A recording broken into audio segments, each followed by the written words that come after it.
भाइयों और बहनों, यीशु ने हमें हमारे पापों से क्षमा करा अपने लहू के द्वारा।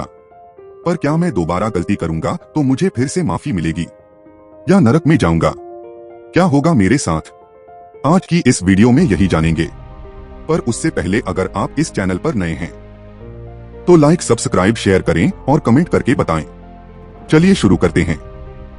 भाइयों और बहनों, आज हम एक ऐसे सवाल के जवाब की खोज में निकल रहे हैं जिसने अनगिनत मसीहियों के दिल को भारी किया है। वह सवाल है, क्या यीशु मुझे बार बार गलती करने पर भी माफ करेगा?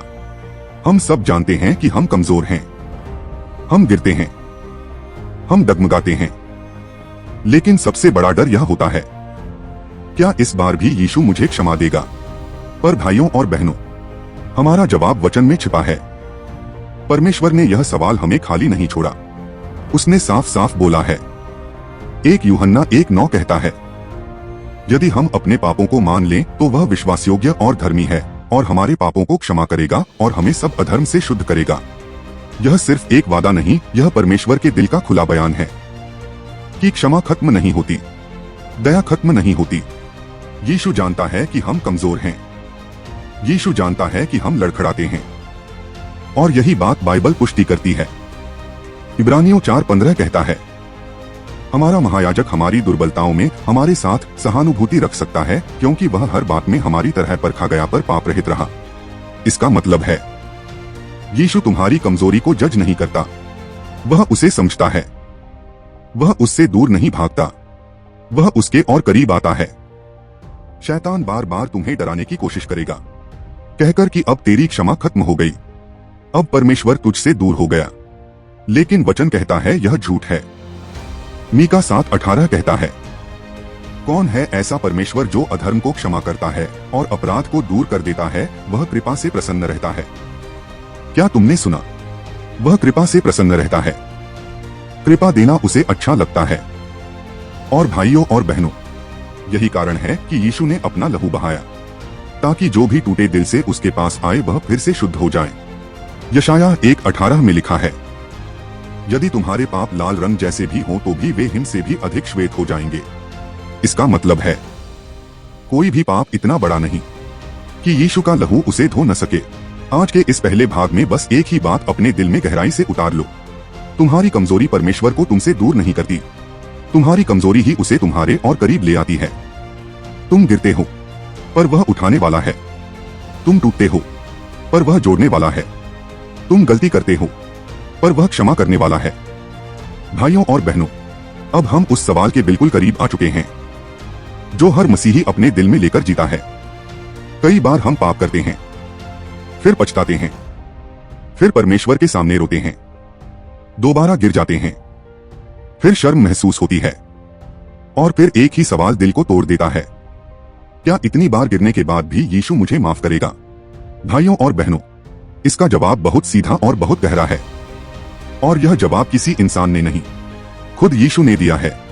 मत्ती 18:21-22 में पतरस ने यीशु से पूछा, प्रभु, मेरा भाई अगर मेरे विरुद्ध पाप करे तो मैं उसे कितनी बार क्षमा करूं? 7 बार तक। यीशु ने उत्तर दिया, मैं तुझसे यह नहीं कहता कि 7 बार तक, परंतु 77 गुना 7 बार तक।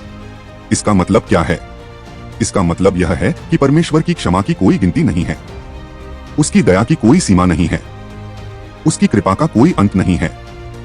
हम इंसान हैं, हम गिनती करके प्यार करते हैं। परमेश्वर दया में अनंत है, और इसका कारण सिर्फ एक है कि वह प्रेम है, और प्रेम कभी हार नहीं मानता। भजन संहिता 103:8 कहती है, यहोवा दयालु और अनुग्रहकारी है, कोप करने में धीमा और करुणा से भरपूर। क्या तुमने सुना? करुणा से भरपूर मतलब परमेश्वर क्षमा करने के लिए उत्साहित है। भाइयों और बहनों, शैतान का सबसे बड़ा झूठ यही है कि तू अब बहुत गंदा हो चुका है, बहुत गिर चुका है, बहुत बार गलती कर चुका है, अब परमेश्वर तुझे नहीं अपनाएगा। पर वचन इस झूठ को टुकड़े टुकड़े कर देता है। विलाप गीत 3:22-23 में लिखा है, यहोवा की करुणा के कारण हम नष्ट नहीं हुए, क्योंकि उसकी दया कभी समाप्त नहीं होती, वे हर सुबह नई होती हैं। मतलब तुम्हारी गलती दोहराई हुई हो सकती है, पर परमेश्वर की दया हर सुबह नई होती है। और भाइयों और बहनों, जब एक पापी सच्चे मन से लौटता है तो स्वर्ग में खुशी होती है। लूका 15:7 में लिखा है, एक पापी के पश्चाताप करने पर स्वर्ग में अधिक आनंद होता है। यह आयत हमें बताती है कि परमेश्वर हमें धक्का नहीं देता, वह हमें गले लगाता है। पर एक बात बहुत महत्वपूर्ण है जो मैं आज बेहद प्यार से कहना चाहता हूं, क्षमा मिलती है, हाँ, पर एक चीज चाहिए, सच्चा पश्चाताप। बिना सच्चे पश्चाताप के कोई भी मनुष्य परमेश्वर की क्षमा को समझ नहीं सकता।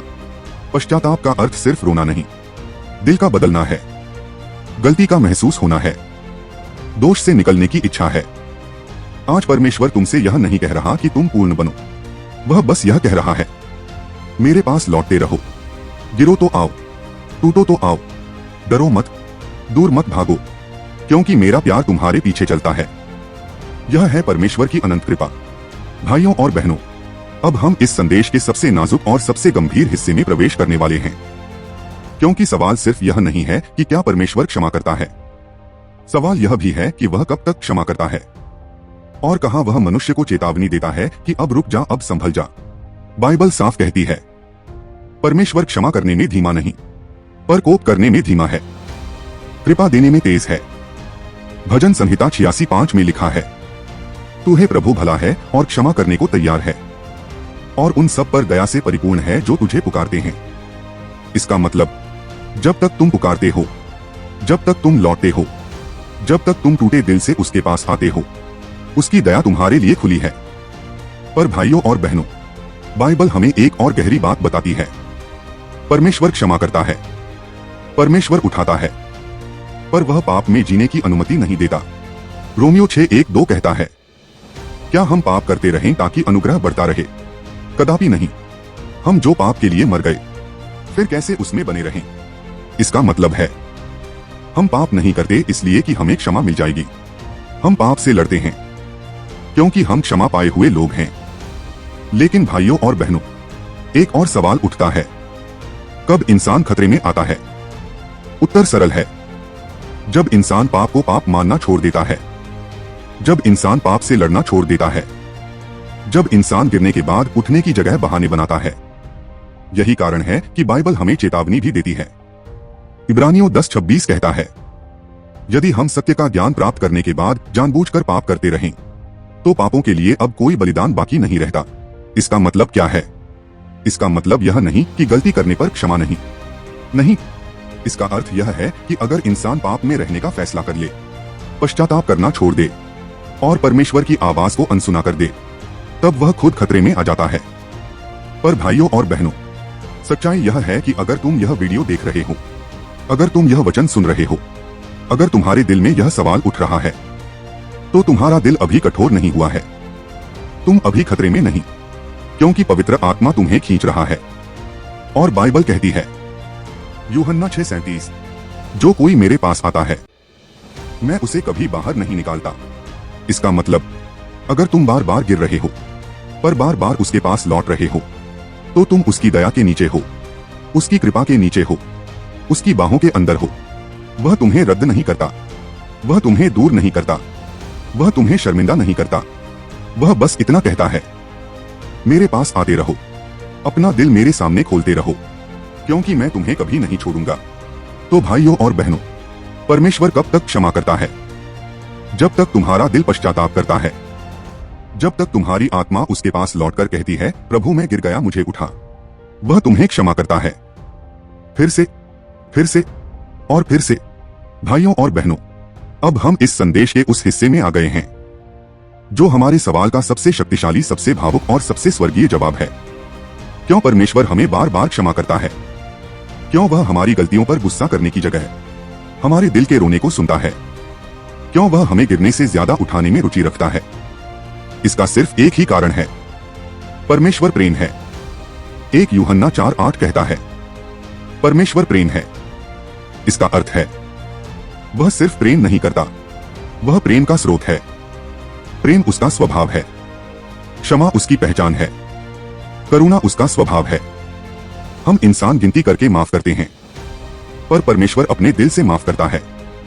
और भाइयों और बहनों, परमेश्वर हमें इसलिए क्षमा करता है क्योंकि उसके सामने हमारा एक सहायक है, एक मध्यस्थ है, एक वकील की तरह खड़ा हुआ है, और उसका नाम है यीशु। एक यूहन्ना 2:1 कहता है, यदि कोई पाप करे तो हमारे पास पिता के पास एक सहायक है, धर्मी यीशु मसीह। सोचिए, हर बार जब तुम अपने पापों को मानते हुए परमेश्वर के सामने आते हो, यीशु कहता है, पिता, इसका दोष मैं ले चुका हूं, इसका दंड मैंने सहा है, इसकी सजा मेरे लहू ने चुका दी है। और यही कारण है कि परमेश्वर तुम्हें बार बार क्षमा करता है, क्योंकि वह तुम्हें नहीं बल्कि तुम्हारे ऊपर बहा हुआ अपने पुत्र का पवित्र लहू देखता है। भाइयों और बहनों, यीशु का लहू कोई साधारण लहू नहीं, वह पाप को ढकता नहीं, वह पाप को मिटा देता है। इब्रानियों 9:14 कहता है, मसीह का लहू तुम्हारे विवेक को मरे हुए कर्मों से शुद्ध कर देगा। मतलब यीशु का लहू तुम्हें सिर्फ माफ नहीं करता, तुम्हें बदलता है, तुम्हारे अंदर नई शक्ति भरता है, ताकि तुम वही पाप दोबारा ना करो। इसीलिए शैतान लड़ाई तुम्हारे कर्मों से नहीं, तुम्हारे विश्वास से करता है, क्योंकि उसे पता है अगर तुम विश्वास में यीशु के पास आते रहोगे तो उसका कोई भी आरोप टिक नहीं पाएगा। और भाइयों और बहनों, एक और महान वचन कहता है, यशायाह 53:5, वह हमारे अपराधों के कारण घायल हुआ, हमारे अधर्म के कारण वह कुचला गया, और उसके कोड़े खाने से हम चंगे हुए। यही कारण है कि हमें बार बार क्षमा मिलती है, क्योंकि वह जिस प्रेम से हमारे लिए टूटा उसी प्रेम से वह हमें जोड़ता है। जब तुम गुनाह करने के बाद रोते हो, दुखी होते हो, शर्मिंदा होते हो, तो परमेश्वर तुमसे घृणा नहीं करता, वह तुम्हारे पास झुककर कहता है, डर मत, मैं यहां हूं, मैंने तेरी सजा ली है, मैंने तेरा पाप उठाया है, मैंने तेरा दोष बहाया है, अब मेरे पास लौट आ। यही है यीशु के लहू का प्रेम, यही है परमेश्वर की अनंत दया, यही है क्षमा का कारण। भाइयों और बहनों, अब हम इस संदेश के आखिरी और सबसे महत्वपूर्ण हिस्से में आ चुके हैं। सवाल सिर्फ यह नहीं कि परमेश्वर हमें बार बार क्षमा करता है, सवाल यह भी है कि हम उस क्षमा के बाद कैसे चलें, कैसे पाप से बाहर निकलें, कैसे उस जीवन में आए जो परमेश्वर ने हमारे लिए तैयार किया है। क्योंकि क्षमा सिर्फ शुरुआत है, परिवर्तन उसका फल है। बाइबल हमें 3 बहुत शक्तिशाली बातें सिखाती है, और अगर तुम इन्हें दिल में उतार लोगे तो पाप की जंजीरें टूट जाएंगी। 1, पाप से निकलने की शक्ति हमारे अंदर से नहीं, पवित्र आत्मा से आती है। भाइयों और बहनों, हम अपनी ताकत से पाप पर विजय नहीं पा सकते, हम बार बार गिरेंगे, बार बार टूटेंगे, पर जब पवित्र आत्मा हमारे अंदर काम करता है तो वही कमजोरी जो हमें गिराती थी, वही कमजोरी परमेश्वर की शक्ति बन जाती है। बाइबल कहती है, जकरयाह 4:6, न बल से न शक्ति से परंतु मेरी आत्मा से होगा। इसका मतलब है, जब तुम पाप से लड़ने की कोशिश करते हो तो उसे अपनी क्षमता से मत लड़ो, यीशु को बुलाओ, कहो, प्रभु मैं नहीं कर सकता, तू कर। और भाइयों और बहनों, जहां तुम अपनी हार मानते हो वहीं से परमेश्वर तुम्हारी जीत शुरू करता है। 2, पाप से मुक्त होने का दूसरा तरीका है वचन में चलना। भाइयों और बहनों, हमारा मन वही करेगा जो उसे खिलाया जाता है। अगर तुम दिन भर दुनिया की बातें सुनते रहोगे तो मन दुनिया जैसा बनेगा, पर अगर तुम वचन सुनोगे तो मन बदल जाएगा। बाइबल कहती है, भजन संहिता 119:11, मैंने तेरे वचन को अपने हृदय में रख लिया है कि मैं तेरे विरुद्ध पाप न करूं। अगर तुम पाप छोड़ना चाहते हो तो वचन को अंदर भरो, क्योंकि वचन अंधकार को काट देता है, और जब मन अंधकार से भरा नहीं होगा तो पाप की चाह भी कम हो जाएगी। 3, पाप से मुक्त रहना सीखने का तीसरा तरीका है हर दिन यीशु के पास लौटना। भाइयों और बहनों, क्रिश्चियन जीवन एक दिन में नहीं बदलता, यह एक यात्रा है, और इस यात्रा में हम गिरते हैं, पर गिरने का मतलब हार नहीं। जब तक तुम यीशु के पास लौटते रहोगे तुम उसकी दया में बने रहोगे। विलाप गीत 3:22-23 कहता है, उसकी दया हर सुबह नई होती है। मतलब हर सुबह नई शुरुआत, हर सुबह नया अवसर, हर सुबह नया अनुग्रह। और भाइयों और बहनों, परमेश्वर तुमसे परिपूर्णता नहीं चाहता, वह संबंध चाहता है, वह दिल चाहता है। और बाइबल कहती है, याकूब 4:8, परमेश्वर के निकट आओ तो वह तुम्हारे निकट आएगा। मतलब जब तुम चलते चलते गिर जाओ तो शर्म से मत छिपो, बल्कि टूटे दिल से कहो, प्रभु मैं फिर आ गया, मेरे अंदर काम कर, मुझे संभाल, मुझे बदल। और वह तुम्हें थाम लेता है। अंतिम संदेश, अंतिम बुलाहट, अंतिम सांत्वना। भाइयों और बहनों, मैं आपको आज एक सच्चाई बताकर समाप्त करना चाहता हूँ। अगर तुम्हारे दिल में पाप के लिए दुहक है, अगर तुम अपनी गलती पर दर्द महसूस करते हो, अगर तुम गिरकर वापस उठना चाहते हो, तो जान लो परमेश्वर ने तुम्हें छोड़ा नहीं, क्योंकि पाप में आनंद करने वाले नहीं, पाप से लड़ने वाले परमेश्वर के लोग कहलाते हैं। और यीशु कहता है यूहन्ना 6:37, जो कोई मेरे पास आता है मैं उसे कभी बाहर नहीं निकालूंगा। मतलब तुम कितनी भी बार गिरो, अगर तुम उसके पास आते हो तो वह तुम्हें अपने प्रेम से ढक लेता है। भाइयों और बहनों, यीशु तुम्हें देख रहा है, वह तुम पर दया करता है, वह तुम्हें प्यार करता है, और उसी प्रेम के कारण वह तुम्हें बार बार क्षमा करता है। आज का संदेश यही था कि क्षमा खत्म नहीं होती, दया खत्म नहीं होती, यीशु का प्रेम खत्म नहीं होता। भाइयों और बहनों, अगर आज का यह संदेश आपके दिल को छू गया हो, अगर परमेश्वर के वचन ने आपको हिम्मत दी हो, अगर आपको लगा हो कि यीशु का प्रेम कभी खत्म नहीं होता, तो इस वीडियो को लाइक करें, अपने भाइयों बहनों के साथ शेयर करें, और अगर आप इस चैनल पर नए हैं तो जरूर सब्सक्राइब करें। कमेंट में लिखकर बताएं क्या आज का वचन आपके जीवन में आशीष बना, और किस विषय पर आप अगली वीडियो देखना चाहते हैं। हम फिर मिलेंगे एक नए संदेश, एक नए प्रकाशन और परमेश्वर की नई दया के साथ। याद रखें, यीशु आपसे प्यार करता है। यीशु कनेक्ट पर जुड़े रहें।